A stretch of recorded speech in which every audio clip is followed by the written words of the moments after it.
A billionaire followed a baby's cry into a dark alley. What he found there changed his life forever. Michael Thompson did not believe in destiny. The success of his 45-year life was the result of calculated decisions, meticulous planning, and a complete absence of emotional impulses. His corporate empire, valued in the billions, was proof that reason, not the heart, should govern every aspect of existence. That night, however, something inexplicable made him stop. It was almost 11 o'clock when he left his penthouse office in the skyscraper that bore his name. As always, and he was the last to leave. The security guards were used to his late departures, and Frank, his driver, knew he had to wait patiently in the parking lot, no matter the hour. "Good night, Mr. Thompson," said the lobby guard, not lifting his eyes from the security monitor. Michael just nodded. Unnecessary words were a waste of time. Upon leaving the building, he decided to dismiss his driver. Something in the autumn night invited him to walk, a rare indulgence in his impeccably timed routine.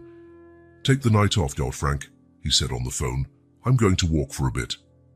The streets of the financial district were almost deserted. Executives had long since returned to their comfortable suburbs, to families Michael never wanted. In his view, emotional ties were complications that distracted from real achievements.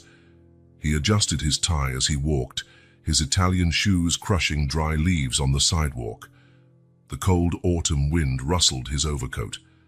Something about this solitary walk perfectly reflected his life, organized, lonely, and filled only by the echo of his own footsteps. That was when he heard it. A sound so out of place on that silent street that he initially doubted his own ears. He stopped, tilting his head slightly. There it was again, a cry, weak, distant, but unmistakably human. Ignore it, he told himself. After all, it wasn't his problem. New York was full of personal tragedies, and Michael Thompson wasn't the type to get involved in any of them. He kept walking faster now. The crying grew clearer, coming from an alley between two commercial buildings.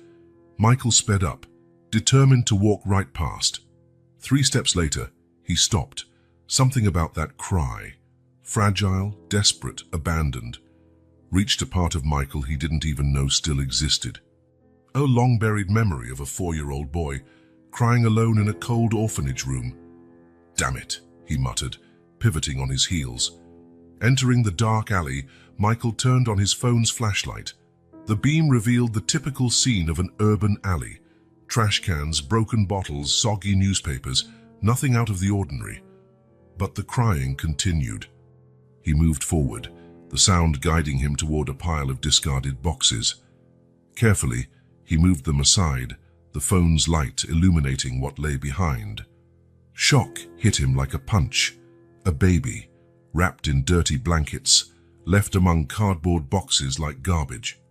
For several seconds, Michael just stared at the child and unable to process what he was seeing. The baby, sensing his presence, opened its eyes and looked directly at him, momentarily stopping its crying. That gaze pierced something inside Michael. Quickly, he looked around, searching for any sign of who might have left the child there. The alley was empty. The only sounds were distant traffic and the soft whimper of the baby. "What kind of person—" he began but couldn't finish the thought. Anger rose within him, an emotion he rarely allowed himself to feel.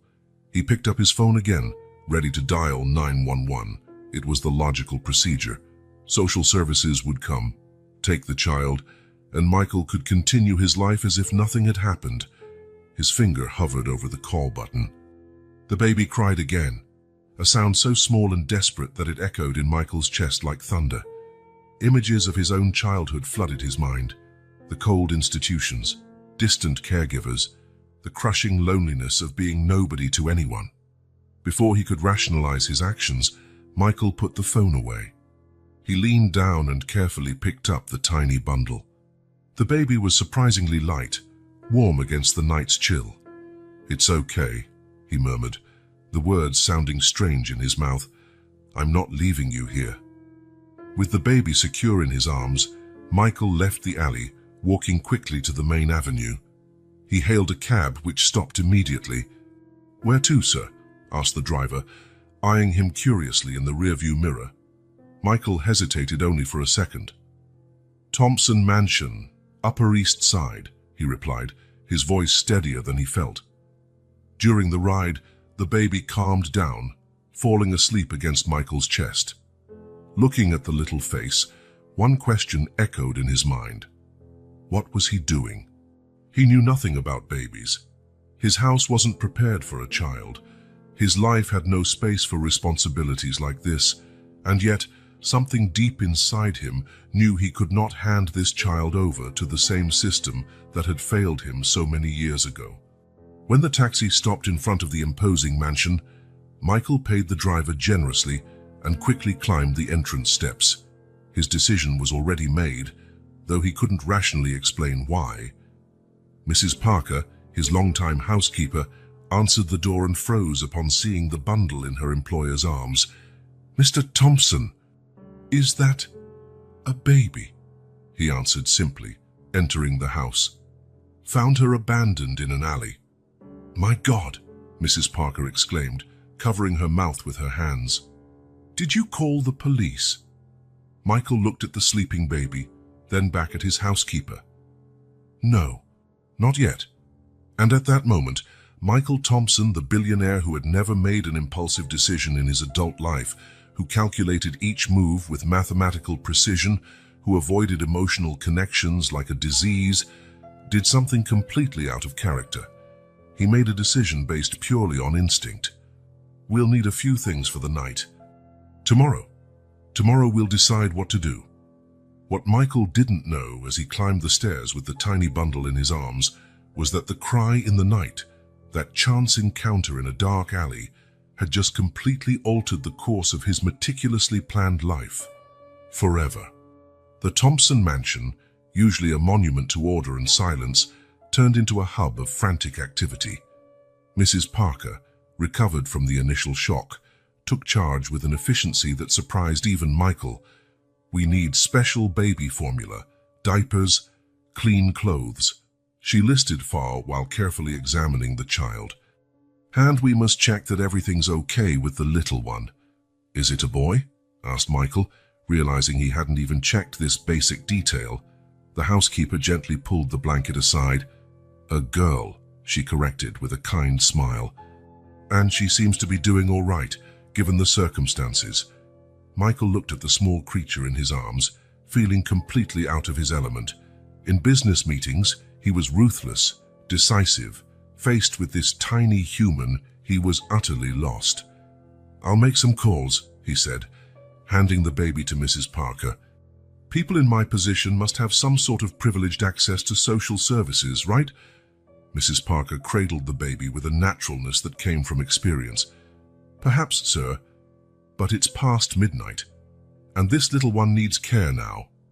Michael nodded, picking up his phone. One call to his personal assistant mobilized a team to buy everything a baby could need, with instructions for immediate delivery, no matter the hour. While they waited, Mrs. Parker improvised a diaper with a small towel and warmed some milk. "It's not ideal," she explained. "Babies this age need special formula. But it'll do for now." Michael watched, fascinated, as she fed the little one with a spoon, patiently. "Where did you learn to do this?" he asked. "I raised 3 children, Mr. Thompson, and helped raise 5 grandchildren." Michael felt a pang of something like envy. Family.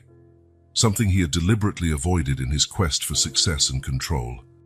In less than an hour, the order arrived, boxes upon boxes containing everything a baby could need. Diapers, bottles, clothes, a portable crib, toys, specialized formula, the power of money in action. Mrs. Parker promptly turned one of the guest rooms into an improvised nursery. While she prepared the appropriate bottle, Michael found himself alone with the little one, now dressed in a light pink onesie, looking at him in quiet curiosity. "Now what?" he asked her, immediately feeling ridiculous. "What do I do with you?" His fingers, which signed multi-million-dollar contracts without hesitation, trembled slightly as he touched the baby's cheek. She responded by grasping his finger with surprising strength. Something inside Michael collapsed, a wall he hadn't known he'd built. Mrs. Parker returned with the freshly prepared bottle. "Would you like to feed her, sir?" Michael hesitated, then nodded.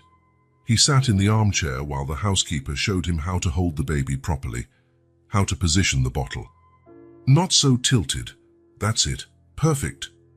The little one drank eagerly, her eyes never leaving Michael's face. It was as if she were studying him, assessing him. "What do you think is going to happen to her?" Mrs. Parker asked gently. Michael didn't answer immediately. The logical response danced in his mind. Tomorrow, he would call the authorities. He would explain how he found the baby. Perhaps he'd make a generous donation to ensure she received proper care. Then he would return to his perfectly organized life. But as he watched the tiny face, memories he had buried long ago resurfaced. The orphanage, the feeling of being just a number, the endless parade of potential adoptive parents who always chose another child. The cold no blanket could warm. "I don't know," he finally answered, surprised by his own honesty. After feeding, Mrs. Parker taught him how to hold the baby against his shoulder to burp her. The little one let out a surprisingly loud sound for her size, making Michael smile involuntarily. "She's got strong lungs," he commented. "A good sign," replied the housekeeper.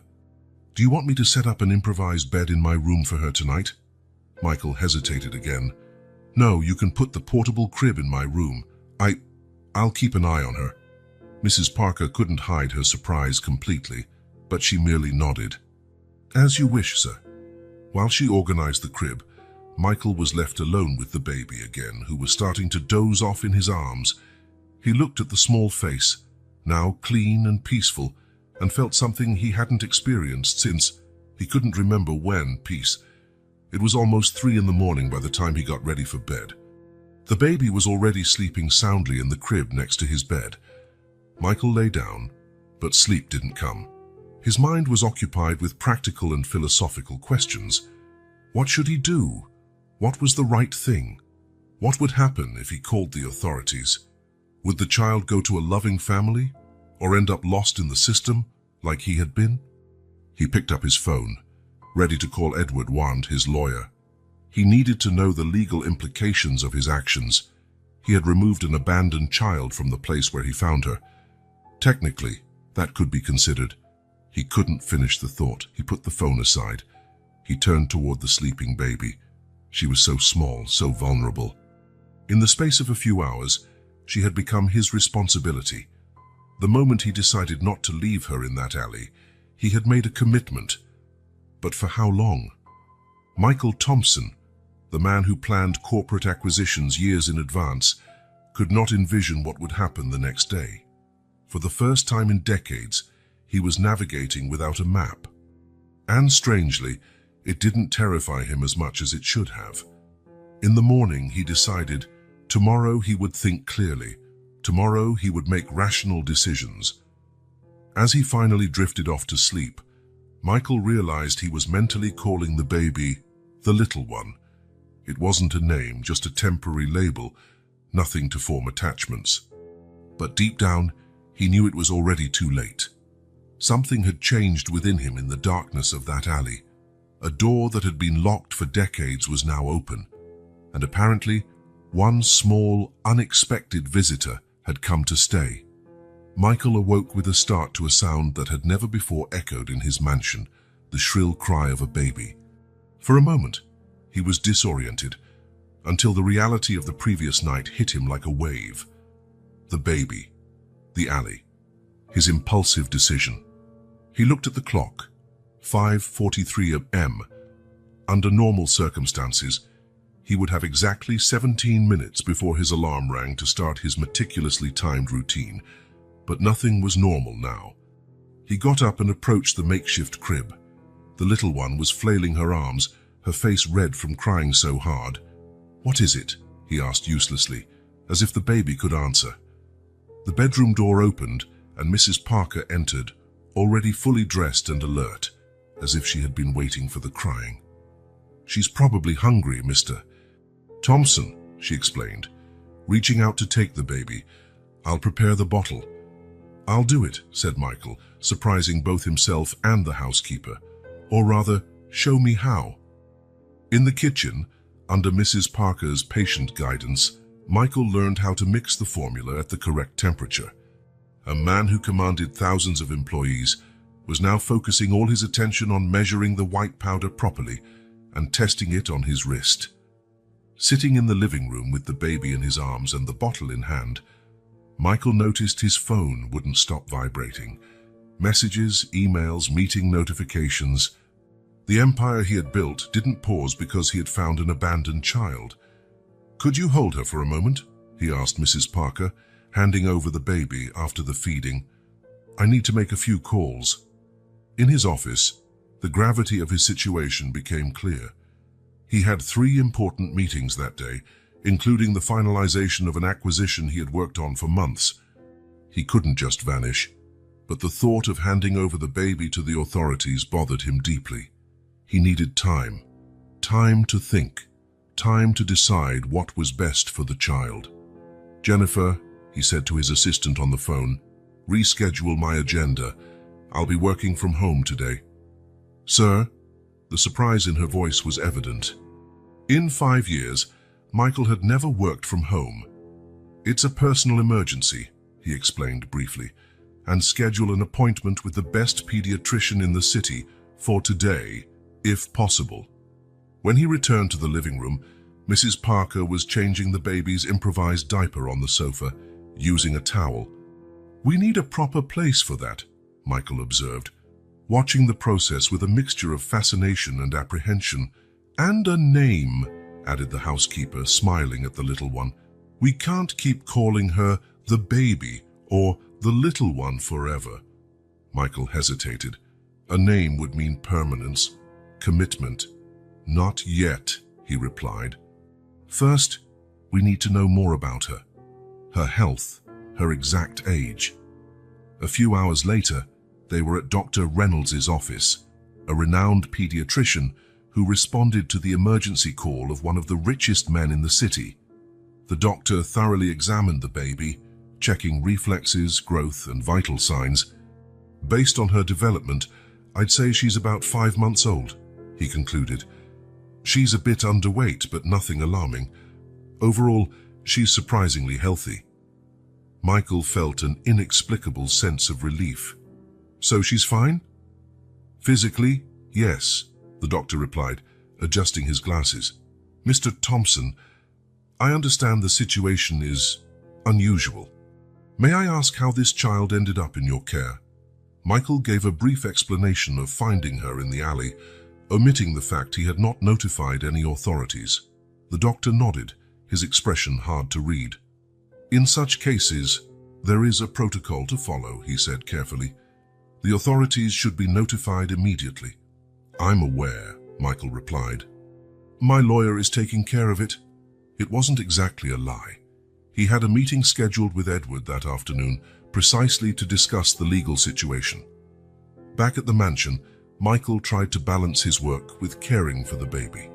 He set up a baby monitor in his office to hear if she cried during her nap.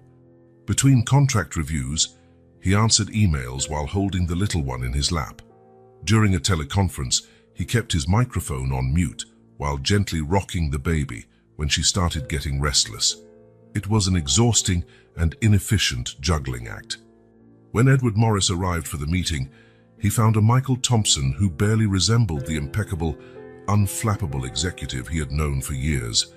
His client's tie was loose, sleeves rolled up, and a suspicious milk stain adorned his shoulder. "I see the rumors are true," said Edward, looking at the baby asleep in a makeshift playpen in the corner of the office. Michael explained the situation in detail, omitting nothing. "What are my options?" he finally asked. Edward sighed, adjusting his glasses. "Legally, you should have notified the police immediately. By not doing so, you've complicated the situation. But now we have a few options. We can notify the authorities and explain the situation. There will be questions about the delay, but given your position and intentions, we can handle it. And the baby. She would go to a temporary shelter while they search for relatives. Michael felt a tightness in his chest. And if they don't find anyone? Foster care, Edward replied simply. A long silence followed, broken only by the soft breathing of the sleeping baby. What if I wanted... Michael hesitated, the question sounding absurd even to himself. What if I wanted to apply as a temporary guardian? Edward's eyes widened, clearly taken aback. Michael, it's not like adopting a puppy. It's a huge responsibility. I'm aware. And your life isn't structured for... I can restructure it, Michael interrupted, with the same determination he used to close impossible business deals. Edward studied his client and friend for a long moment. I can start the process if that's truly what you want, but it'll be complicated. You'll have to explain why you didn't contact the authorities immediately, and there will be investigations into your suitability as a guardian. Do whatever it takes, Michael replied, looking over at the small, sleeping form. I want to give her a better chance than I had. When Edward left, Michael sat down next to the playpen watching the baby sleep. He had barely known her for 24 hours, yet he was contemplating turning his life upside down for her. It was irrational, impulsive, completely out of character, and yet he felt strangely at peace with the decision. His phone rang, displaying Albert's name, his vice president. Michael, we need you at the investors' meeting tomorrow. There's no way to reschedule again. Reality hit him. How could he juggle all this?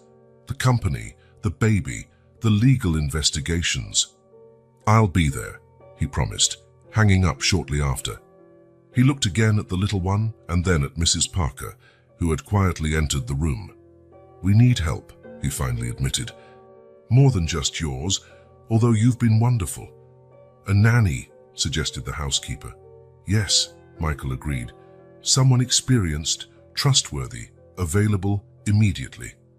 As Mrs. Parker left to make some calls, Michael realized he was at the beginning of a journey for which he had no map. Each step would be uncharted territory, but as he watched the baby open her eyes and smile when she saw him, he knew there was no turning back. As irrational as it seemed, that little creature abandoned in a dark alley had found a direct path to a heart Michael hadn't even realized he still had. 3 days had passed since Michael found the baby. 3 days of constant adaptations, sleepless nights, and a complete upheaval of his meticulously planned routine. His mansion, once a monument to order and minimalism, now looked like a battlefield filled with bottles, diapers, and colorful toys. Mrs. Parker had proven an invaluable support, but even she needed rest. The search for a qualified nanny was turning out to be more difficult than closing multi-million-dollar deals. The 3 candidates sent by the specialized agency simply didn't seem suitable. One was overly strict, another seemed uncomfortable upon learning of the unusual situation, and the third seemed more interested in the salary than in the child.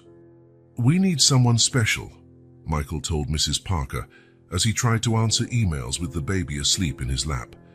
Someone who understands the unique circumstances. That afternoon, Michael was on a crucial video conference when the doorbell rang. He glanced at the security camera as Mrs. Parker opened the door. A young woman stood at the entrance, brown hair tied back in a simple ponytail, modest but neat clothes, a slightly tense posture. Michael continued his meeting, losing interest in the unknown visitor. Probably another candidate from the agency, he thought. Almost an hour later, when he finally ended the call, Mrs. Parker knocked softly on the office door. Mr. Thompson, there's a young woman named Emma who would like to speak with you, she announced, her tone suggesting something unusual. She isn't from any agency. She just showed up on her own, asking if we needed help with cleaning or childcare. Michael frowned. How did she know about the baby? She didn't, apparently. She said she's been going door to door looking for a job. The situation was peculiar. Michael Thompson was not the type of man who interviewed candidates without extensive background checks, much less someone who showed up unannounced. Politely send her away, he instructed. We have agencies working on this. Mrs. Parker hesitated, which was rare for her always efficient demeanor. Normally I would agree, sir, but there's something different about this girl. She has a way with children. The little one was fussy, and when Emma picked her up, well, you should see for yourself. Intrigued, Michael followed the housekeeper to the living room. There he found the young woman sitting on the couch, cradling the baby, who was sleeping peacefully in her arms. There was a naturalness in the way she held her, a confidence none of the previous candidates had displayed. The young woman rose carefully upon seeing him. "Mr. Thompson," she said, her voice soft but not shy. "I'm sorry for showing up without warning. I'm Emma." Emma Clark. Michael studied her for a moment. There was something in her eyes, a mix of determination and something else he couldn't identify. "Mrs. Parker told me you're looking for a job," he said. "Yes, sir. I'll do any kind of work." Cleaning, cooking. Her eyes briefly flicked to the baby in her arms. "And I have experience with children." "How exactly did you end up at my door, Ms. Clark?" "I've been visiting houses in this neighborhood for days. I lost my job 2 months ago. My rent is due this week and—" She paused, as if afraid to reveal too much. The baby stirred in her arms, and with an automatic movement, Emma adjusted her position and murmured something softly, soothing her immediately. "It seems you two get along," Michael observed, noticing how the little one nestled comfortably against Emma. "Children can sense when someone genuinely cares," Emma replied, a slight smile lighting up her face as she looked at the baby. Michael exchanged looks with Mrs. Parker, who nodded almost imperceptibly. "Why don't we talk a bit more?" he suggested, indicating a chair. Over the next half hour, Michael conducted what could be described as an impromptu interview. Emma answered his questions with straightforward honesty, though she seemed cautious when talking about her past. She had worked at a daycare, then at a diner. She claimed to have references, though she hadn't brought them. "I wasn't expecting an interview today," she explained. "I was just hopeful." The conversation was interrupted when the baby woke up and began to fuss. Before Michael or Mrs. Parker could intervene, Emma gently adjusted the little one in her arms. "I think she's hungry," Emma commented, as if she could interpret every nuance of the baby's cries. "And maybe she needs a diaper change." "How do you know?" asked Michael, surprised by her certainty. Emma smiled. "Experience. Each baby has a different cry for different needs. This one," she looked affectionately at the child, "has a slight hiccup when she's hungry." Michael watched, astonished, as Emma cared for the baby with calm efficiency, accepting the bottle Mrs. Parker prepared and feeding her as if they'd done it together 100 times. "Is she adopted?" Emma asked casually, her eyes on the baby. "It's complicated," Michael replied. "I found her recently. We're working on the legal side of things." Emma looked up quickly, something indescribable flashing across her face before her expression returned to its earlier serenity. "I see. She's very lucky." A moment of comfortable silence followed as the baby finished her bottle. Michael noticed something almost hypnotic in watching Emma with the child, a sense of peace that sharply contrasted with the chaos of the past few days. "Is the position live-in?" Emma finally asked, breaking the silence. "That would be ideal," Michael replied. "The room next to the babies is set up for a nanny. Days off are negotiable, but I'd need someone mainly available during the week when I'm at the office." Emma nodded thoughtfully. "I don't have many belongings. I could start immediately." Michael hesitated. The sensible decision would be to check her references first, do a background investigation, follow the proper process. But there was urgency in the situation. He had to get back to the office. Mrs. Parker needed help, and the baby responded exceptionally well to Emma. "Consider this a probation period," he finally decided. "1 week to start. Mrs. Parker will show you the room and explain the routine." Emma's smile lit up her whole face. "Thank you very much, Mr. Thompson. I promise you won't regret it." While Mrs. Parker took Emma to see the house, Michael returned to his office, reflecting on the strange chain of events redefining his life. First, the abandoned baby, now this mysterious young woman appearing at his door exactly when he needed help. Coincidences happen, of course, but in Michael Thompson's experience, they were rarely this convenient. He decided he would discreetly ask Edward to investigate Emma Clark's background. Nothing invasive, just a routine check. After all, he was entrusting her not only with his home, but also with the tiny creature who, surprisingly, had become the most important thing in his life. What Michael did not know as he typed a message to his lawyer was that Emma Clark had her own secrets, and those secrets were much closer to him than he could possibly imagine. Days turned into weeks, and a surprisingly harmonious routine took shape in the Thompson mansion. Emma had integrated so easily, it impressed everyone. It was as if she had always been there, as if she knew every corner of the house and each of the baby's needs. Michael readjusted his professional life. He started his day earlier, spent some time with the baby before heading to the office, and returned in time to see her before bedtime. Meetings that once stretched late into the night now had strict end times. The billionaire who never checked the clock during negotiations now frequently glanced at the time, eager to get back home. "You seem different," Albert commented during a board meeting. "More human." Michael merely shrugged, but secretly he knew it was true. He felt different. Every smile from the little one, every tiny achievement, holding her own bottle, sitting up unaided, sparked a pride no corporate acquisition had ever given him. At home, he watched with fascination as Emma took care of the baby with a blend of professional expertise and genuine affection. There were moments when the young nanny looked at the child with such intensity that Michael wondered what was going through her mind. One evening, arriving home earlier than usual, he found them in the living room. Emma was sitting on the rug, shaking a colorful rattle while the baby, lying on her tummy, tried to reach it. "That's it, sweet girl," Emma encouraged. Almost there.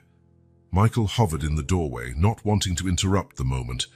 There was something almost magical in the interaction between the two, a bond that went beyond a typical nanny-child relationship.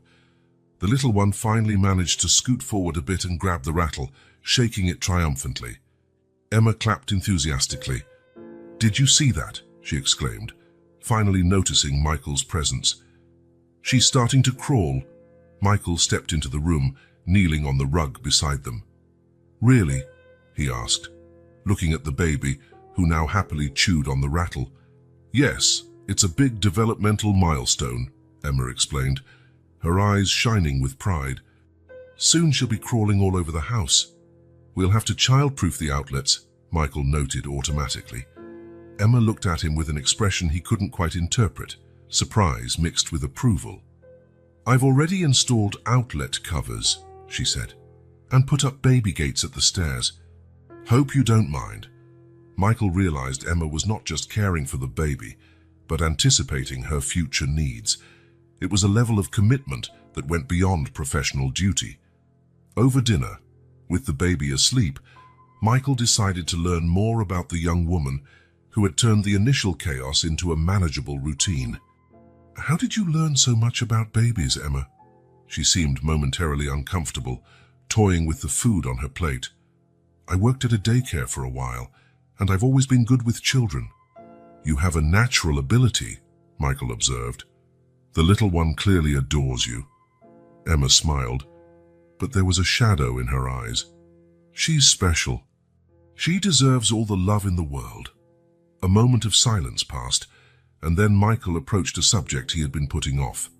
"Edward, my lawyer, has initiated proceedings for me to get temporary legal custody, while we search for any relatives. Of course." Emma's hand froze for an instant, her fork halfway to her mouth. "And if they find relatives," she asked, her voice almost a whisper, "then we'll have to evaluate what's best for her," Michael answered cautiously, watching Emma's reaction. "Of course," she agreed quickly, lowering her eyes. "That's the right thing to do." Michael couldn't decipher the expression on Emma's face. Was it sadness? Concern?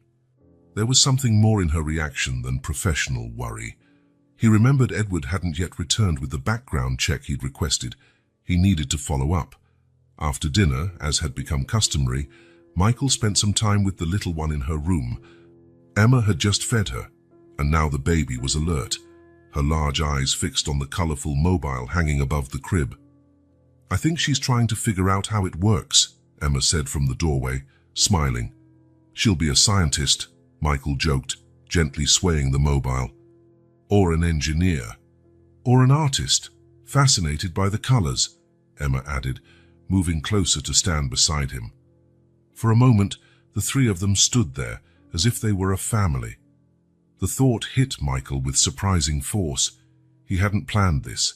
It wasn't part of any life strategy. Yet somehow, in a very short time, his world had been reorganized around this tiny human and the woman who helped care for her. The baby yawned, her eyes beginning to close. "Time for bed, little one," Emma murmured, adjusting the blanket around her. "You know," Michael said as they turned off the lights, leaving only a small lamp with colored hues glowing, "we need to give her a name. We can't keep calling her the little one forever."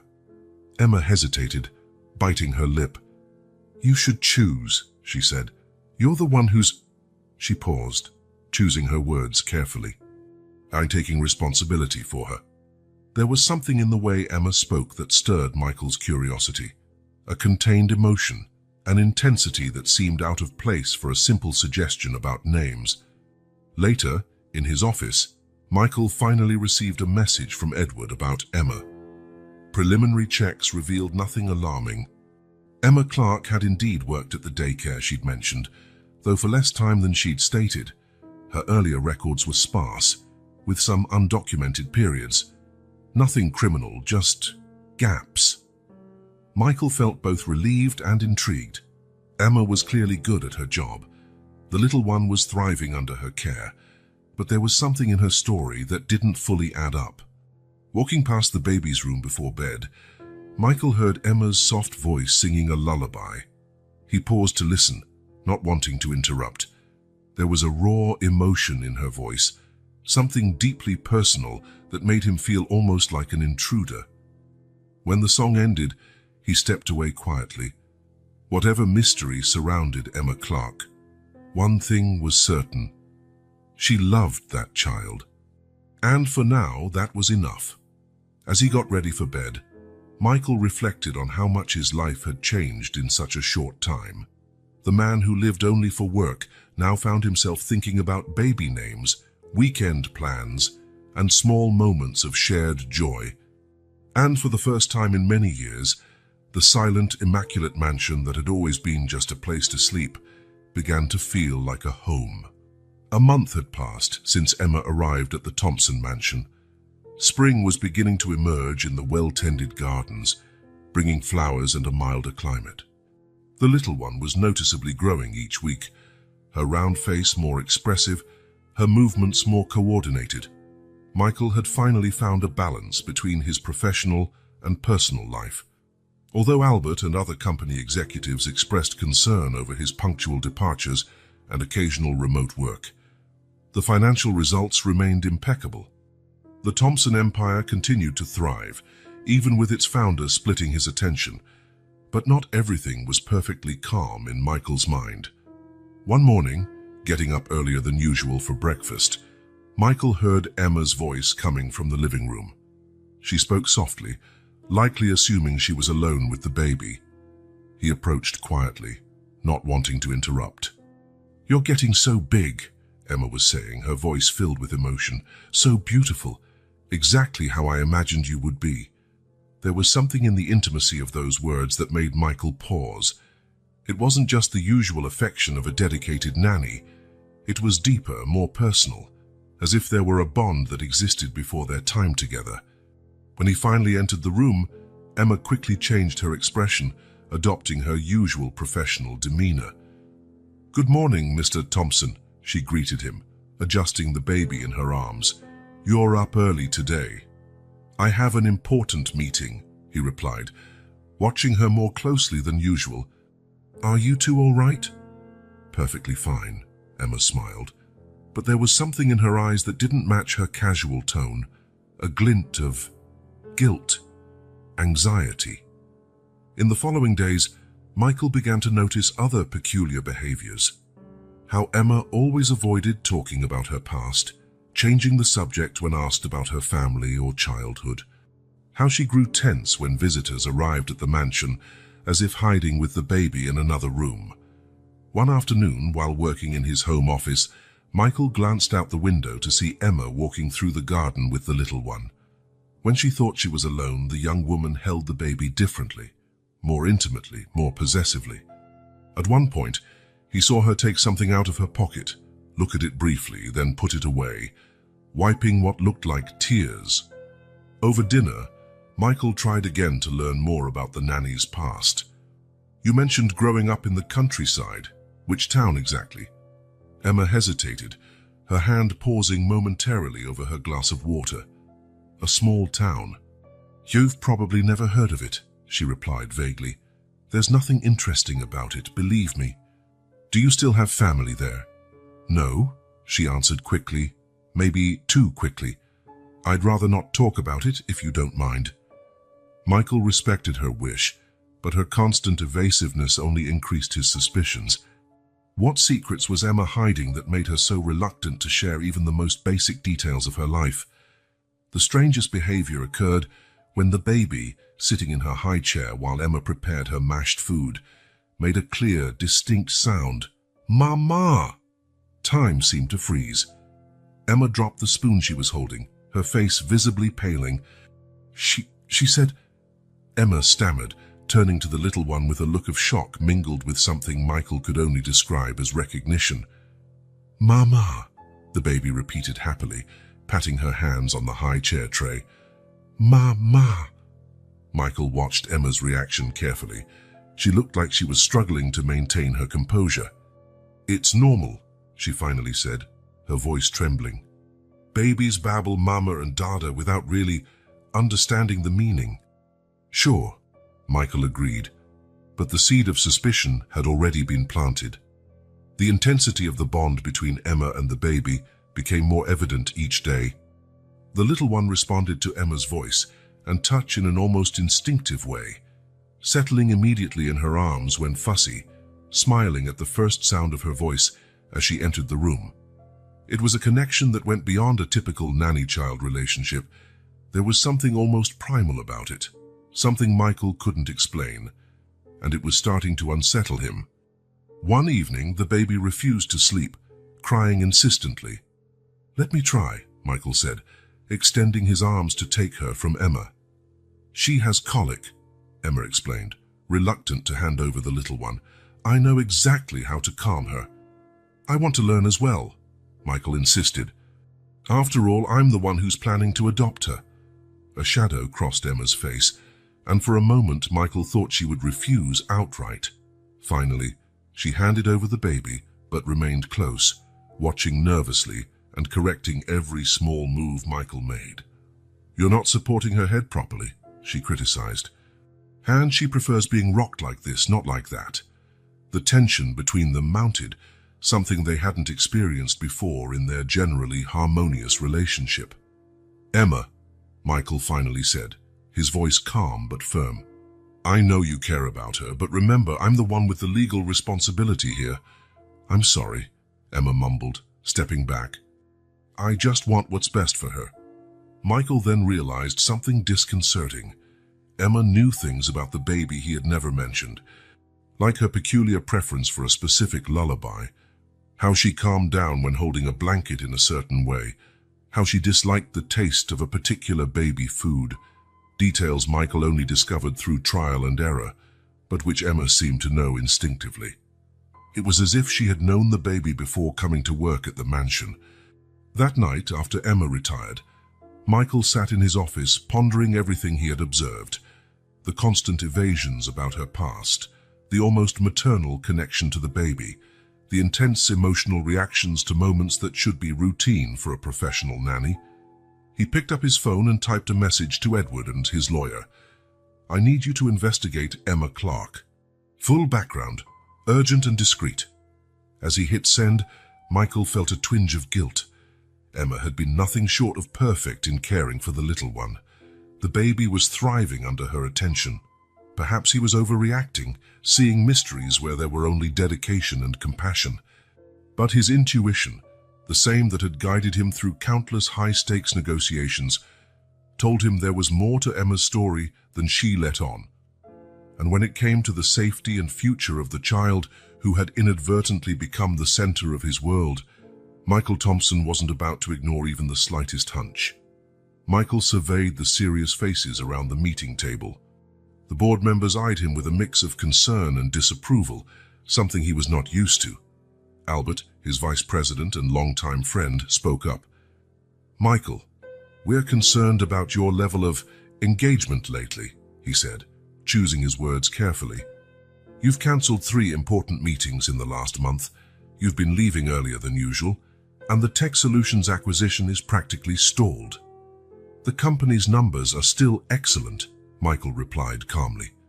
For now, Eleanor Reed, one of the senior board members, interjected. "But Thompson Enterprises didn't get where it is with part-time leadership.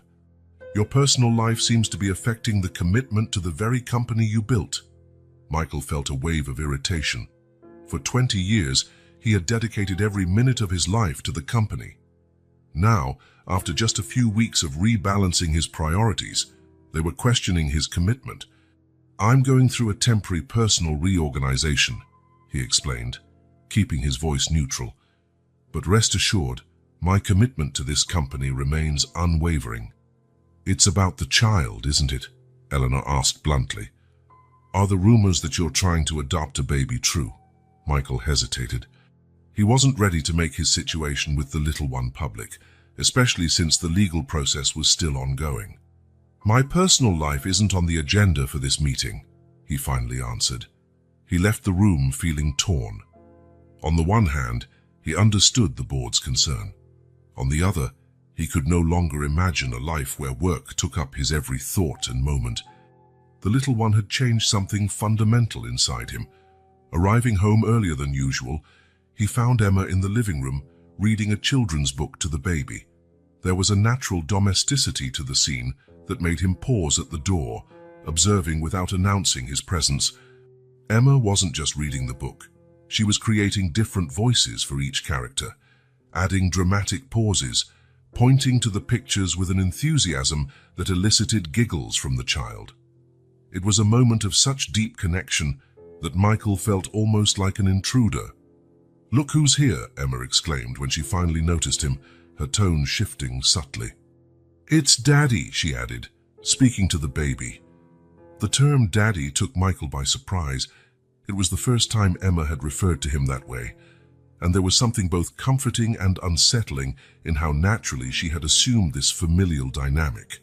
"I got home early," he explained, moving closer to pick up the little one, who reached out her arms to him. "How was your day?" "Wonderful," Emma said, her face lighting up as she spoke about the baby. "She's almost able to sit up on her own, and we tried a new pumpkin puree she loved." There was an almost maternal glow in Emma's eyes as she talked about these small triumphs, a mix of pride and love that went far beyond professional enthusiasm. Michael remembered the message he'd sent to the investigator and felt a stab of guilt. That night, after dinner, he received a call from David Hunter, the investigator he had hired. "I have some preliminary information about Emma Clark," the investigator said. "I can stop by your office tomorrow to discuss in person." "I'd prefer you tell me now," Michael insisted, locking the door to his home office. "Well, the situation is somewhat murky. Emma Clark has a patchy employment history. She worked at a diner for a few months, then at a daycare briefly. There are undocumented periods, several months at a time, where I can't trace her activities. Criminal record? None. Not even a traffic ticket. It's as if she's extremely careful, or..." The investigator hesitated. "Or what?" "Or as if she's deliberately keeping a low profile. There's something off in her history, Mr. Thompson, but I need more time to figure out exactly what." After hanging up, Michael brooded over the findings. Nothing conclusive, but enough to fuel his suspicions. Why would there be gaps in Emma's record? What was she doing during those times? His thoughts were interrupted by a sharp cry from the baby's room. He rushed over, finding Emma already there, picking the little one up. "She feels warm," Emma said, her voice tense with worry. Michael touched the baby's forehead. She was hot, but not alarmingly so.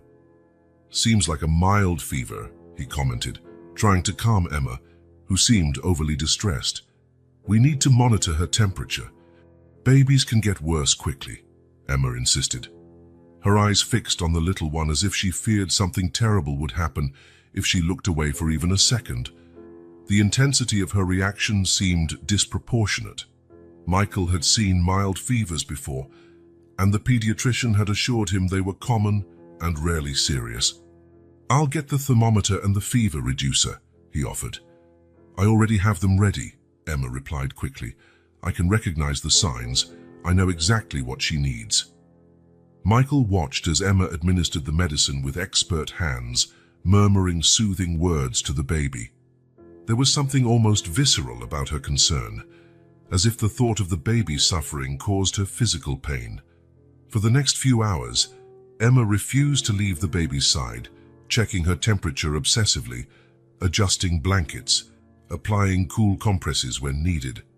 When Michael suggested she rest while he watched the baby, Emma refused with surprising vehemence. "I'm fine. I'd rather stay with her." The fever subsided around midnight, but Emma remained vigilant, her body tense like a taut violin string. Her devotion was admirable, but there was something unsettling in its intensity, something beyond professional care. The next morning, with the baby recovered and sleeping peacefully, Michael decided it was time to confront Emma. Not about his deeper suspicions yet, but about her behavior during the night. "Emma, your dedication is remarkable, but you seemed almost desperate last night." Emma avoided his gaze, her hands nervously adjusting the baby's blanket. "I'm just worried about her." "It's more than that," Michael pressed gently. "It's like you have a terrible fear that something might happen to her, a fear that feels personal." Emma's eyes filled with sudden tears, which she quickly tried to hide. "I've seen babies get really sick, really fast," she said, her voice trembling. "I don't want that to happen to her, to your little one." The verbal slip did not go unnoticed by Michael. "Our little one," as if Emma had some sort of claim on the baby that went beyond her role as a nanny. "Emma, if there's something you're not telling me, something about your past that could affect your work here—" "There's nothing," she interrupted, her voice suddenly firm. "I'm just doing my job, caring for her as if she were mine."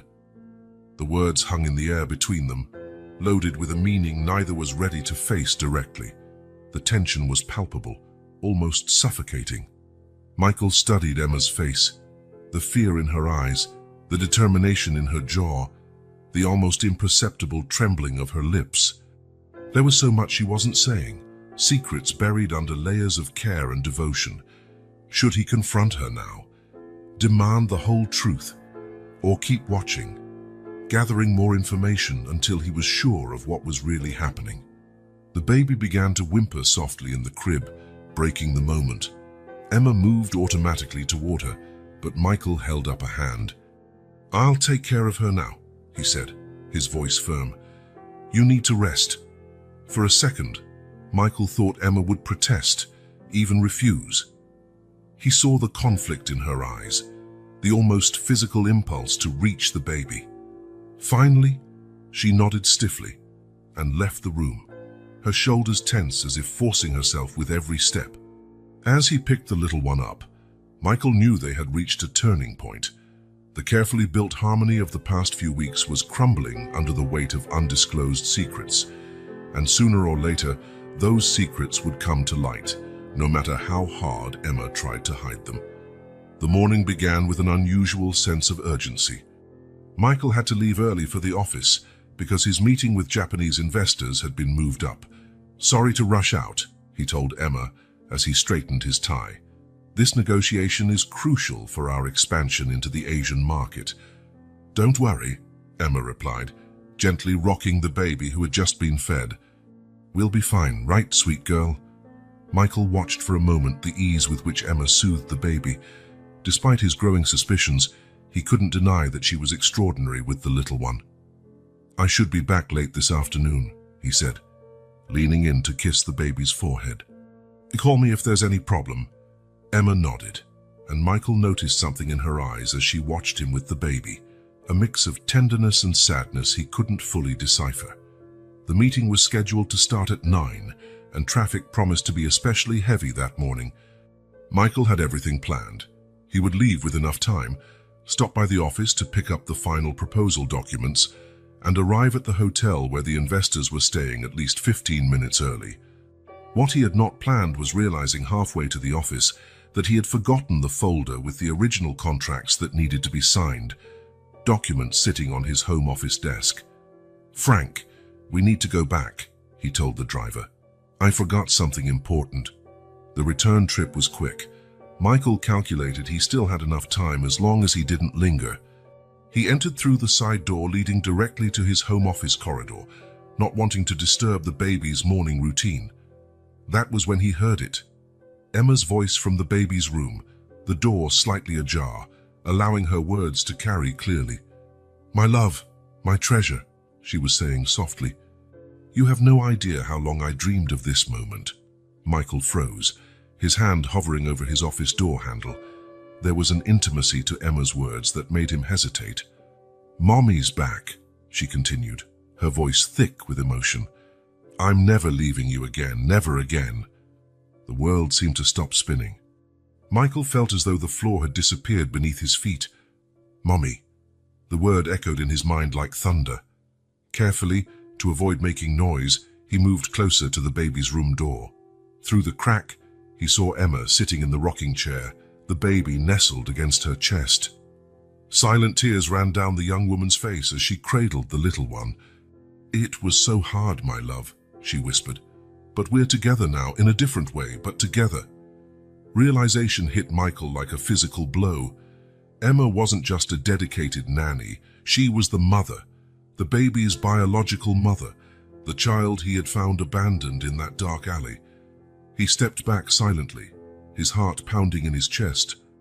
A storm of emotions flooded him, initial shock giving way to a wave of anger so intense he had to brace against the wall to keep from staggering.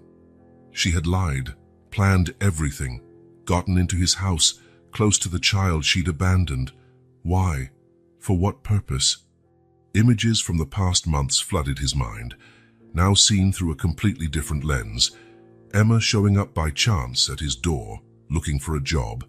Her immediate knowledge of the baby's needs, not intuition or experience, but because she was the mother. Her emotional reaction when the little one called her mama. Her excessive worry during the fever, not just professional concern, but maternal guilt. How she always avoided questions about her past, and most of all, that look. The indescribable look she gave the baby when she thought nobody was watching. It all made sense now, a terrible and disturbing sense. Michael composed himself enough to quietly grab the folder from his office and leave unnoticed. In the car, he instructed Frank to continue to the meeting, though his mind was a million miles away from business or contracts. "Everything all right, Mr. Thompson?" the driver asked, noticing his pale complexion. "Yes, Frank. Just focusing on the meeting." Somehow, Michael survived the next 4 hours. He presented figures, discussed clauses, negotiated terms. His professional autopilot kicked in, while inside he processed the devastating revelation. When it finally ended, he politely declined the investor's lunch invitation, citing other commitments. He needed to think. He needed to decide what to do. Instead of heading home, he asked Frank to take him to Central Park. He walked for hours among the trees and lakes, his phone turned off, his mind in turmoil with conflicting thoughts and emotions. How should he proceed? Confront Emma immediately, call the police. She had abandoned a child, a crime. But she was also the biological mother, which legally complicated his own position. As the afternoon wore on, his initial anger gave way to more complex questions. Why would a mother abandon her baby only to then look for a job in the house of the person who found her? If she wanted the child back, why not simply take her when they were alone?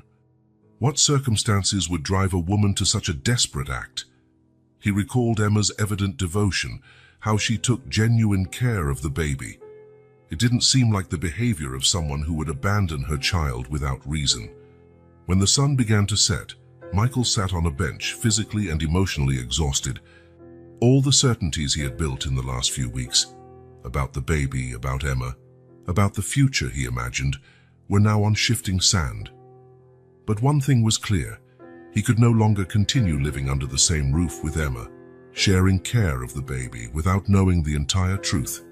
Whatever the story behind her actions, he needed to hear it. Michael turned his phone on to find dozens of messages and missed calls. The most recent was from Emma, worried about his late return. The concern sounded genuine, which only made everything more confusing. "Frank," he said, returning to the car that waited at a short distance, "take me home." During the ride, he made his decision. He would confront Emma tonight, after the baby was asleep. He would demand the complete truth, no half answers or evasions. And depending on what he heard, he would decide the next steps. One thing was certain: the life he had begun to build, the little improvised family they formed, would never be the same after tonight. When the car finally stopped at the mansion's entrance, Michael took a deep breath, preparing for the confrontation that could change everything. Michael entered the mansion to find Emma and the baby in the living room. With his newly acquired knowledge, he looked at them through completely different eyes. How had he not noticed before? The shape of the baby's eyes, the delicate contour of her chin, they were Emma's features. Subtle, but undeniably present.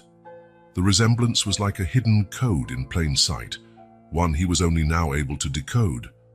"You're back," Emma said, rising with the baby in her arms. "We were worried." "The meeting ran long," he replied, forcing a smile as he held out his arms for the little one. Holding the baby, he felt a surge of almost overwhelming emotion. Over the past months, this child had become the center of his world. The idea of losing her was unbearable. "How was your day?" he asked, keeping his tone casual while gently running his hand over her fine hair. "Quiet. We walked in the garden. She loved the flowers." Over dinner, Michael struggled to maintain normalcy. He talked about the meeting, asked about their day, commented on the weather.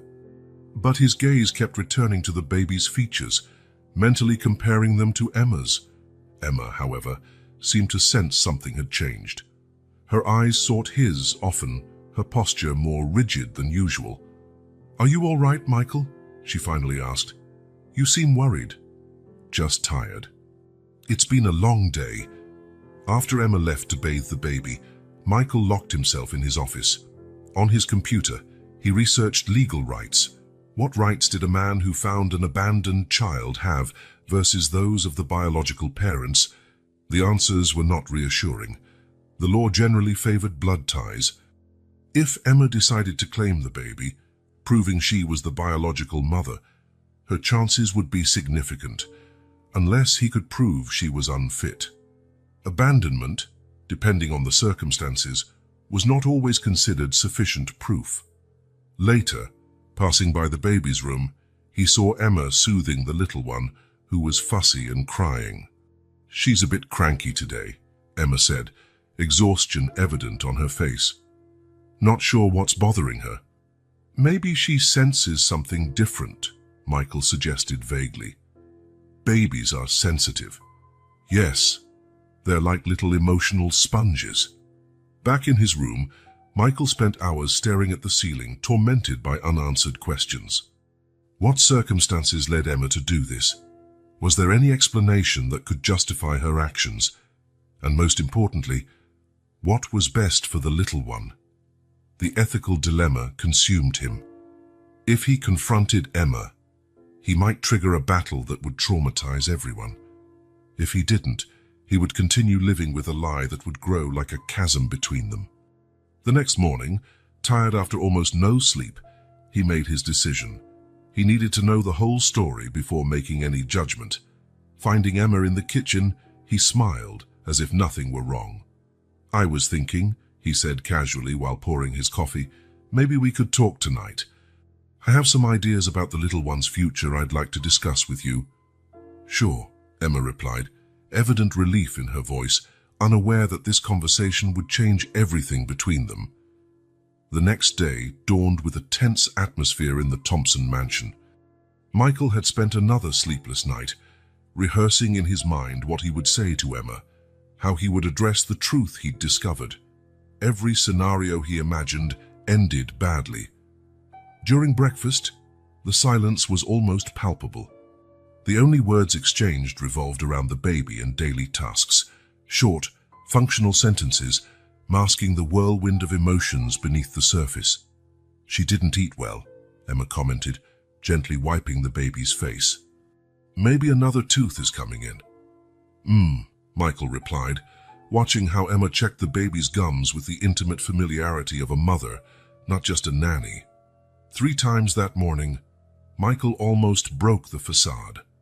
When Emma hummed a lullaby while changing the little one's diaper, when he saw her kiss the baby's tiny hands repeatedly with absolute adoration, when their hands brushed briefly while passing the bottle, and Emma's startled eyes met his.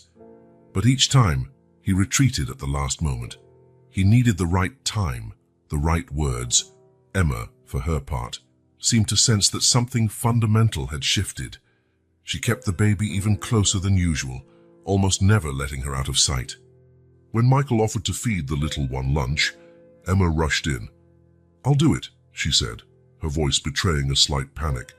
She's a bit fussy today. Better keep the routine." Around noon, while they were playing with the baby in the living room, the incident they both feared and anticipated finally happened. The little one, propped up on cushions on the rug, looked directly at Emma and babbled distinctly. "Mama! Mama!" Time seemed to freeze. Emma's face went pale, her eyes meeting Michael's in a moment of pure terror. Michael felt his heart race, the word hovering between them like a confession. "She's getting good at that," he finally said, his voice deliberately neutral. Emma tried to smile, but it was more of a grimace of tension. "It's normal at this age. They repeat sounds." Her voice failed. That afternoon, while Emma was giving the baby a bath, a small accident occurred. The little one slipped slightly in the tub, only causing a momentary scare before Emma held her tightly. But Emma's reaction was disproportionate. A scream of pure terror followed by uncontrollable tears as she clung to the baby. "It's okay," Michael assured her from the bathroom door. "She just slipped a bit." I know, Emma replied, her voice trembling. "It's just that I couldn't bear it if she got hurt, not again. Not when finally—" She stopped abruptly, realizing what she had almost revealed. Michael pretended not to notice the slip, but his heart was pounding. Over dinner, silence returned. Michael watched Emma push her food around, barely eating, her eyes constantly drifting to the baby in the high chair. He himself could hardly swallow, his throat tight with unspoken words. Why had she abandoned the child only to reappear this way? What motivated her? And most importantly, what was best for the little one? His heart told him to fight with all his might to keep the baby. His conscience questioned whether that would be fair. To the child, to Emma, even to himself. By the time evening came, the emotional exhaustion was visible in both of them. Emma looked like she had aged years in a single day. Dark circles under her pale face. Michael felt equally drained, every nerve in his body taut like a string about to snap. The baby finally fell asleep after a long crying session, as if she too was exhausted by the tension in the house. Downstairs, Michael found Emma sitting alone in the dark living room, the soft glow of a lamp illuminating her face. It was time. He could not postpone it any longer. "Emma," he said, his voice calm but resolute, "we need to talk about the truth." She lifted her eyes to him, and Michael saw not surprise but resignation, as if she had been waiting for this moment all along. "Yes," she simply replied, "I think we do." The silence in the living room felt alive, almost tangible, each second stretching like a string about to break. Michael looked away from the window and faced Emma, his expression a mask of forced calm. "I know you're her mother," he finally said, the words falling between them like stones in still water. "I heard you call yourself Mommy when you thought no one was listening." Emma showed no surprise. Instead, her body seemed to collapse, as though a weight she had carried for a long time had finally become unbearable. Tears began rolling silently down her cheeks. "How?" she began, her voice barely audible. "Yesterday morning. I came back to get a folder and heard you in her room." Emma covered her face with her hands, her shoulders shaking with suppressed sobs. When she finally looked at Michael, her face was etched with a pain so visceral, he felt it like a physical blow. "Yes," she admitted, her voice broken. "I'm her mother. Her real name is Sophia." Michael felt the impact of the name like a revelation. Sophia. The little one had a name that had never been spoken in this house, an identity kept secret. "Why?" he asked, almost in a whisper. "Why abandon her in an alley only to show up at my door?" Emma took a deep breath, trying to control her sobs. "I never wanted to leave her," she began, her voice trembling. "You can't imagine how it destroyed me to leave my daughter in that alley. It was the hardest thing I've ever done." "Then why did you do it?" Michael insisted, fighting the anger threatening to consume his compassion. "I lost everything," she said, her words interspersed with sobs. "My job at the diner closed suddenly. I couldn't pay rent, I had nowhere to go. The father's family disappeared when they found out I was pregnant, and my parents disowned me when I decided to keep the baby on my own." Michael stayed silent, letting her continue. "I tried shelters, social services, everything. But with a newborn, no fixed address. No one would hire a homeless mother with a baby. Then I got postpartum depression, so severe there were days I couldn't even get up. I didn't eat, didn't sleep." She paused, voice quavering. "I couldn't properly care for her." Michael tried to picture Emma, always so competent and caring, in that desperate state. "When the money ran out completely, when I had no more formula because I myself hadn't eaten for days," Emma closed her eyes as though the memory was too painful, "I realized I was slowly killing my daughter with my own misery." Tears now flowed freely down her face. "That night I was broken, physically and emotionally. Sophia was crying from hunger, and I had nothing to give her, nothing.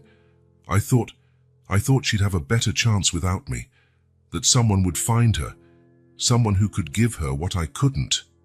Emma's voice became barely audible. "I wrapped her in the best blankets I had. I kissed her little face one last time. And then I left her in that alley, near a busy restaurant, praying someone would find her quickly." Michael felt a lump in his throat. He remembered the night he had found the little one, now Sophia, and how her crying had pierced something within him. "What happened then?" he asked, his voice gentler. "I hid across the street. I couldn't leave, couldn't walk away. I waited until I saw someone approach. I saw you find her." Emma looked directly at Michael. "I saw you hesitate, how you looked at her, how you picked her up so carefully. Something about you felt right. So you followed me." Emma nodded slowly. "I followed the taxi here, saw where you lived. In the days that followed, I mustered whatever strength I had left. Found help at a church, managed to bathe, got these clothes. Then I gathered the courage to knock on your door." "All planned to stay close to her," Michael said, failing to hide the accusatory tone. "Not to take her away," Emma protested, her eyes pleading for understanding. "Just to see if she was okay, to be near her somehow. I thought maybe I could be your housekeeper, just to see her occasionally." Emma wiped her tears away. "But then you needed a nanny, and I couldn't resist the chance to care for my own daughter, even if she didn't know who I was." Michael stood up, tension coursing through his body. He walked to the window, staring out into the darkness. "The pain of being with her every day, caring for her, loving her, but not being able to say I'm her mother," Emma continued, her voice tight with emotion. "It's been a daily torment, a joy mixed with constant agony." Turning around, Michael studied Emma's devastated face. He saw not just the dedicated nanny he had come to know, but also a mother who had made the most painful decision imaginable, believing it was best for her child. "Please," Emma begged, standing as well, her entire body trembling. "I know I have no right to ask for anything. I know what I did is unforgivable, but I beg you, don't separate me from her again. I can't bear to lose her a second time." Tears now streamed down Emma's face, her body shaking with sobs that seemed to come from the depths of her soul. "She is everything to me. Everything." Michael felt torn between compassion for Emma's obvious pain and a sense of betrayal for the weeks of deception. Upstairs, little Sophia slept innocently, unaware of the drama unfolding over her future. Emma dropped to her knees, her sobs turning to silent, devastating weeping. "Please," she whispered one last time. Michael remained silent, processing all he had just heard, each revelation reshaping his understanding of what had happened and what might happen next. Time seemed suspended in the Thompson mansion's living room. Michael looked at Emma, still on her knees, her body bowed under the weight of her confession. With a deep sigh, he finally spoke. "Stand up, Emma." His voice was not harsh but tired, bearing the weight of the night's revelations. Emma obeyed slowly, uncertain of what would come next, her face streaked with what seemed like endless tears. "You lied to me." "For weeks," Michael said, running his hand through his hair in frustration. "You entered my home under false pretenses, took advantage of my trust." Emma lowered her gaze, accepting the accusation without protest. "I know what I did is unforgivable," she murmured. "Every day I spent here, I wanted to tell you the truth, but I was so scared of losing Sophia again, scared of what you would do." Michael sat down, gesturing for her to do the same. When Emma hesitated, he insisted, "Please. This conversation is far from over, and neither of us should face it standing." As Emma perched on the edge of the sofa, Michael studied her face. He saw not only fear and guilt, but also undeniable love for Sophia in every expression, every gesture.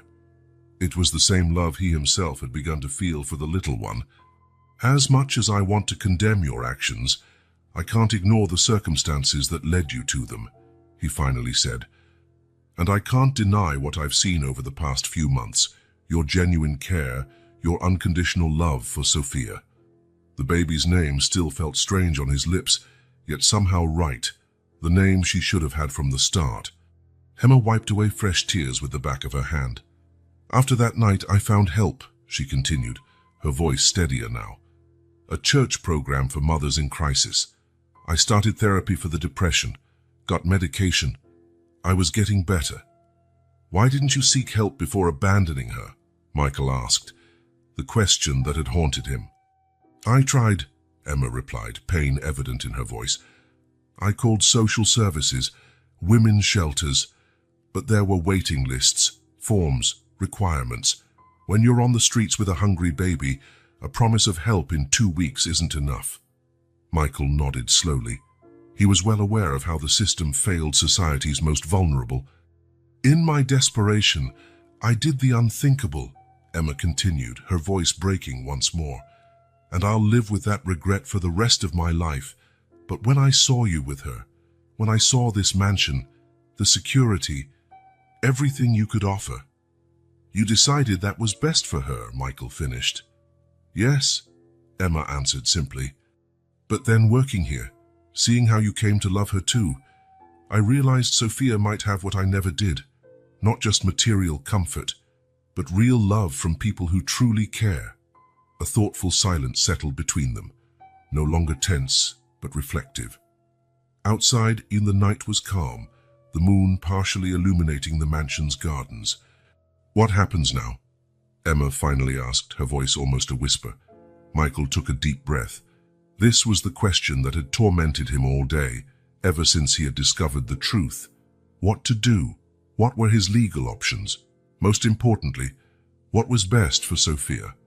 It would be easy for me to call the authorities, he began, watching Emma stiffen visibly.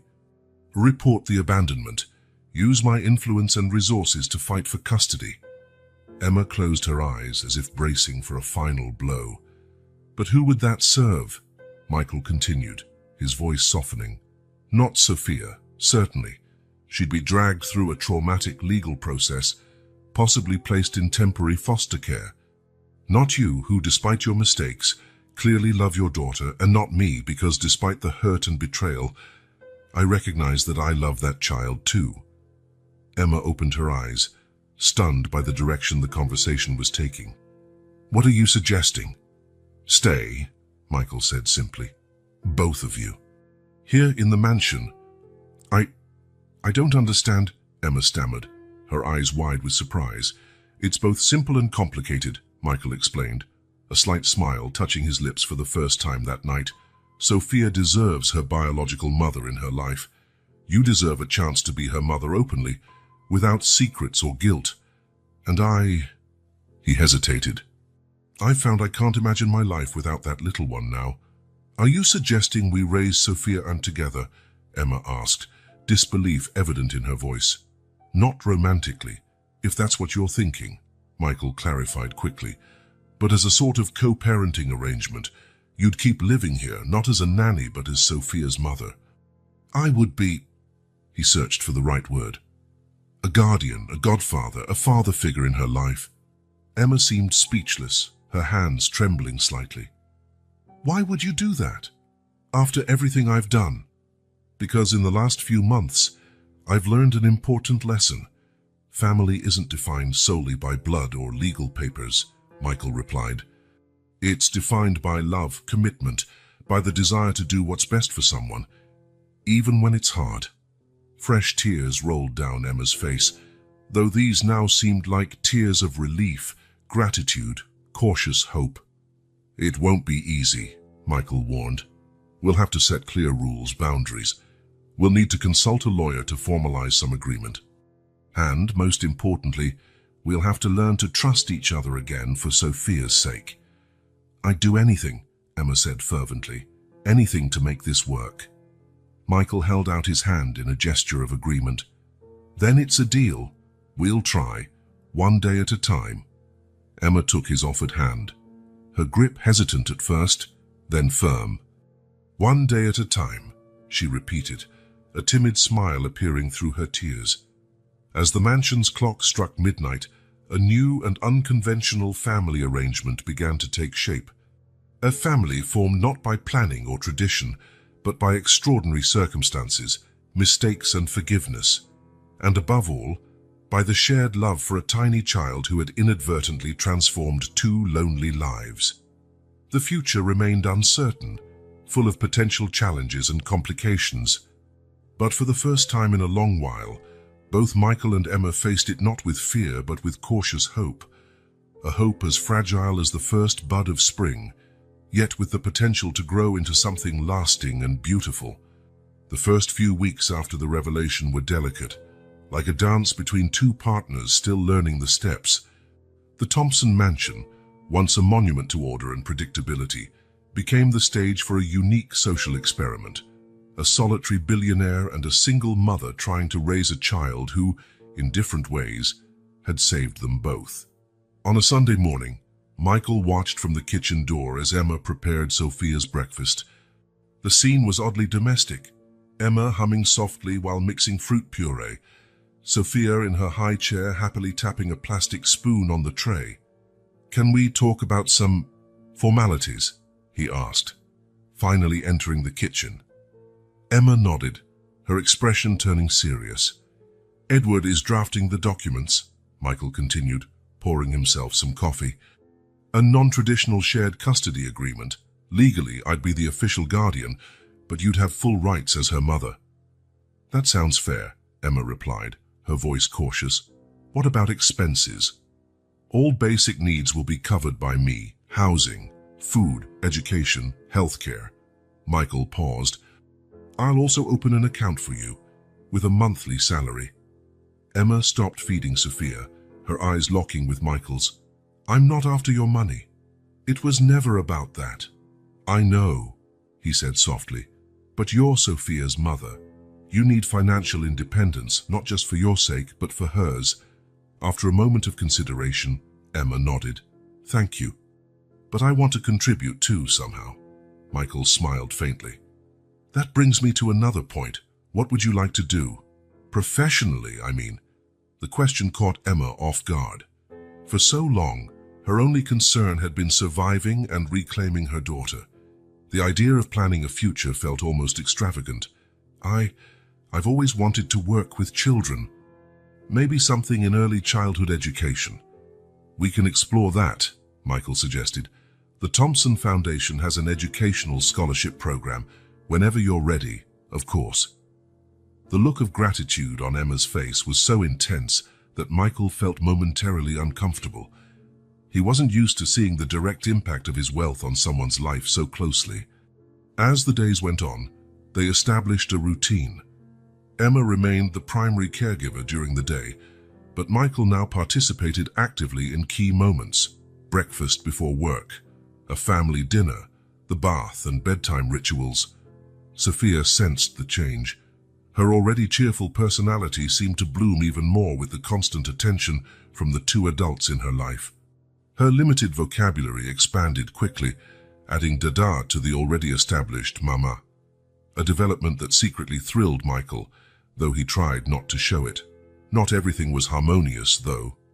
There were moments of tension, disagreements over small things, the right bedtime, whether she should try certain foods, which toys were most suitable for her development.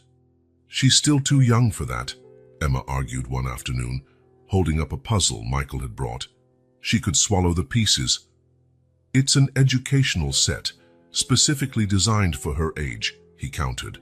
"I read 3 different studies on cognitive development before choosing it." Emma raised an eyebrow.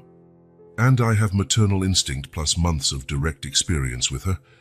The silent standoff was broken by Sophia's unexpected laughter, watching the adults' confrontation with interest, as though she understood their dilemma. Such moments, while sometimes frustrating, also served to bond the two in their shared mission to raise Sophia as best they could.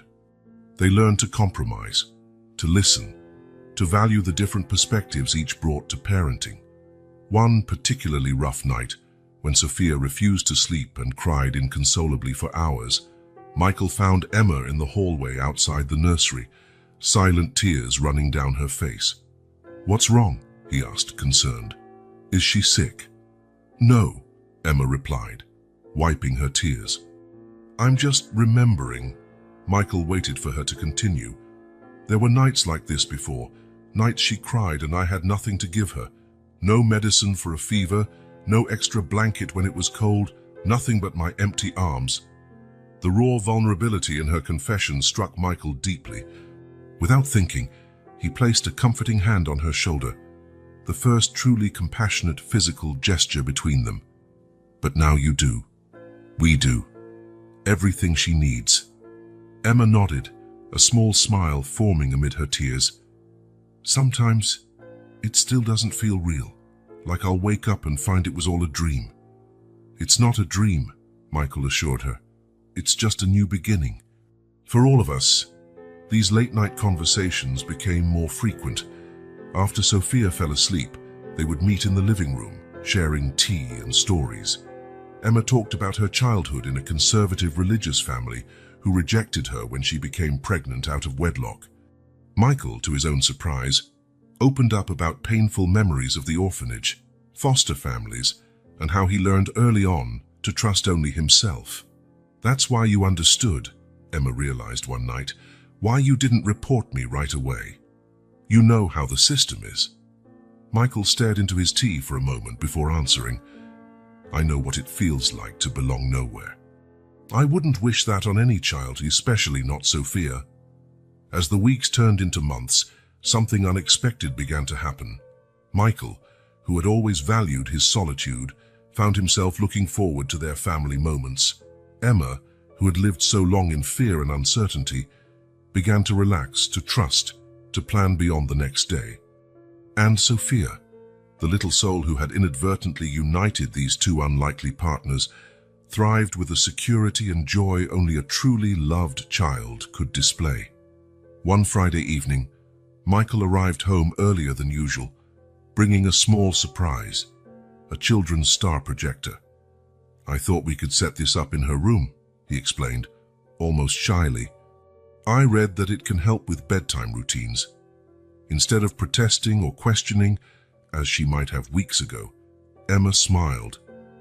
"It's perfect. She loves the stars in the book we read to her." After dinner, the three gathered in Sophia's room. Michael set up the little projector while Emma bathed the baby.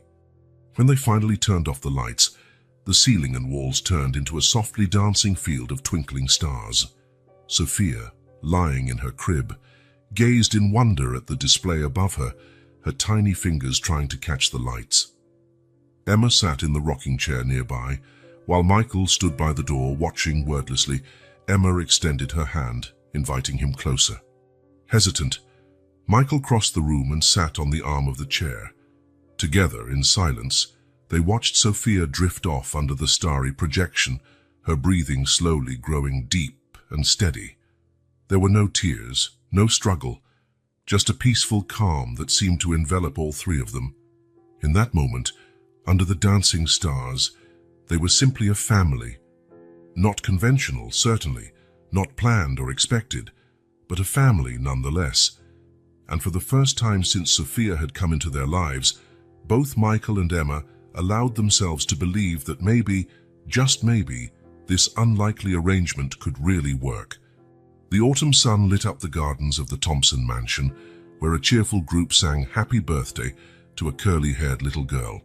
Sophia Thompson Clark, officially registered with both surnames, clapped enthusiastically in front of the cake decorated with 2 candles. "Blow them out, sweetie," Emma encouraged, kneeling beside the high chair. "Make a wish." Next to her, Michael smiled proudly as he filmed the moment with a professional camera.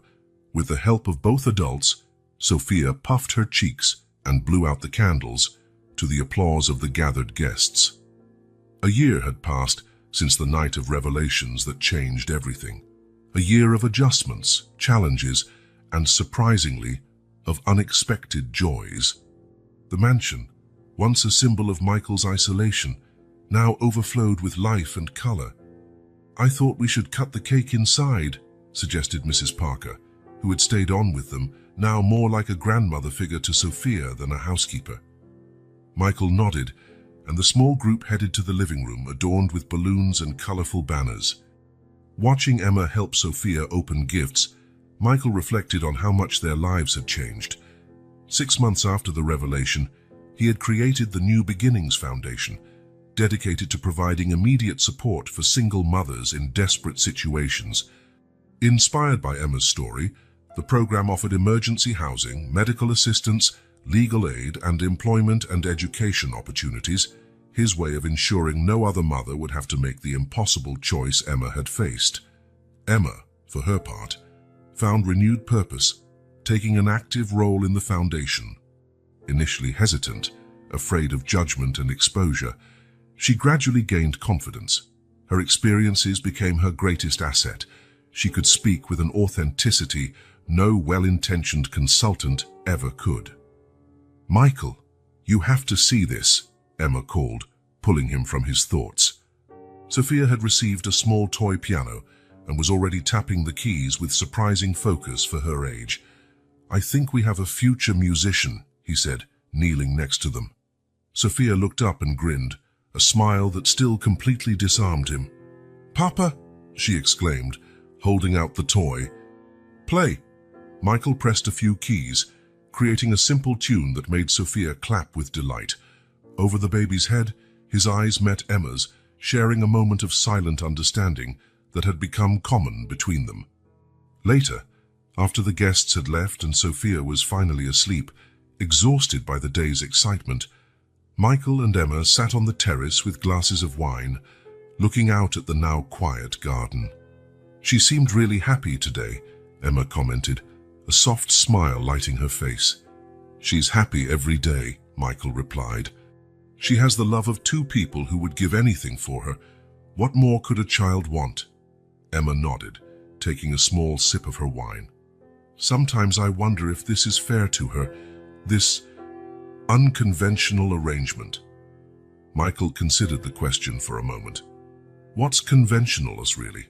I was born into a conventional family that abandoned me at an orphanage. I grew up dreaming of a traditional family I never had, he said, pausing to find the right words. Sophia has stability, security, and unconditional love. That's more than many children in conventional households ever get. You always know just what to say to make me feel better, Emma said with a faint smile, visibly relaxing. I'm just telling the truth. Michael set down his glass. Speaking of which, Dr. Rivera mentioned that Sophia is developing exceptionally well. She said children who receive consistent attention from multiple caregivers often show advanced social skills. Multiple caregivers, Emma repeated with a light laugh. A technical way of describing our unlikely family. The word family lingered between them, weighted with significance. At first, they had been careful with terms like that, unsure of how to define their relationship. Now, a year later, the words slipped out naturally. If someone had told me 2 years ago that I'd be sitting here, celebrating the birthday of a child I consider my daughter, with a woman who... Michael stopped, suddenly aware of the delicate territory. A woman who deceived you, and then became your co-parent, Emma finished, always direct when it came to her past. It's a woman who endured the unthinkable and had the courage to start over, he corrected gently. A woman I've come to admire deeply. Emma looked away, but not before Michael noticed the blush creeping into her cheeks. Their relationship had evolved into something neither of them expected, a partnership rooted in mutual respect, shared purpose, and, most surprisingly, in a quietly growing affection. The foundation admitted 3 more mothers this week, Emma said, changing the subject. One of them is only 19, with newborn twins. Abandoned by her boyfriend, rejected by her parents, just like I was. Now she has a chance, Michael replied. Thanks to you. Emma shook her head. Thanks to us. I never could have done this alone. Michael reached out, covering her hand on the table. A simple gesture, but meaningful. Such moments of physical contact were still rare between them. Always charged with an undercurrent neither was ready to name. You know what I sometimes think? Michael asked, looking at the stars. How the entire course of our lives changed because of a single cry in the night. Emma squeezed his hand gently. I never believed in destiny, she murmured. Until now? Above them, the stars sparkled serenely, silent witnesses to an extraordinary journey no one could have predicted. The next morning, Michael woke to the sound of laughter coming from the garden. From his bedroom window, he saw Emma and Sophia under the apple tree, picking the last apples of the season. The little one, in her pajamas, sat perched on Emma's shoulders, reaching out her tiny hands to grab the fruit. The scene hit him with unexpected force. This was his life now. Not the solitary existence of an unyielding billionaire, but the full life of a man with a family. A family built not through blood ties, but through deliberate choices, forgiveness, and second chances. As he watched the 2 people who had completely transformed his life, Michael Thompson, the man who barely a year ago did not believe in destiny, finally understood. Sometimes the greatest gifts come disguised as tragedies, and the most extraordinary miracles begin with a simple cry in the night.